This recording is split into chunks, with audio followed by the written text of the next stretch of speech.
À travers les messages et les nombreuses méditations que nous avons publiées, nous avons parlé de l'évangile de la gloire, du Dieu béni, du Dieu satisfait. Nous avons dit que la gloire est le réellement de la nature de Dieu, se manifestant et s'exprimant. Cette vie divine est une nature, et cette nature divine nous est donnée dans la vie éternelle que nous recevons lors de la nouvelle naissance. Cette vie est une nature, premièrement. C'est la première chose que nous devons reconnaître. Cette gloire qui est la nature de Dieu réside dans la vie même de Dieu qui nous est donnée à nous. La deuxième chose ne nous est peut-être pas familière, du moins dans sa définition, c'est que cette vie est une méthode. Nous avons souvent dit que la méthode de Dieu est la méthode biologique et non pas la méthode mécanique. La méthode de l'homme est habituellement mécanique, même dans l'œuvre de Dieu. Il fait une machine, il fait un char philistin, une sorte de machinerie, un appareil pour servir Dieu, une chose extérieure, un cadre.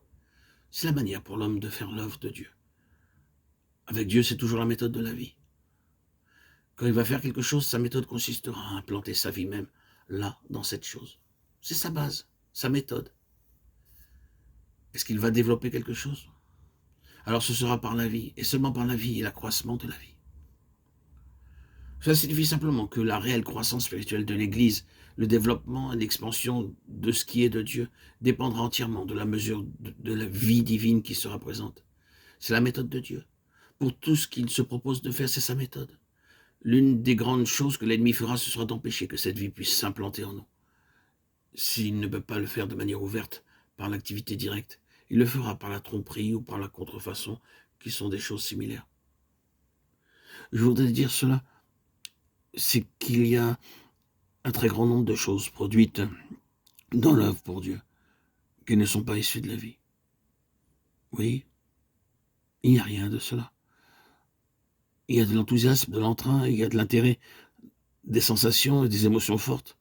Et les débordements naturels de l'âme se manifestent, attirés et alimentés, car choyés, progressent portés par leur propre élan, se gardant d'être démasqués.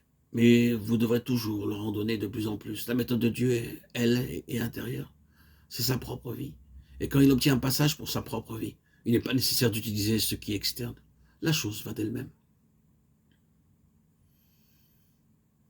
Vous avez cela au début dans le livre des Actes, quand les choses sont comme le Seigneur veut les avoir. La vie résout tous les problèmes, rencontre tous les besoins, donne toutes les directions. La vie, bien sûr, non comme une chose abstraite, mais dans le Saint-Esprit. L'esprit de vie est une intelligence puissante pour la direction et le conseil.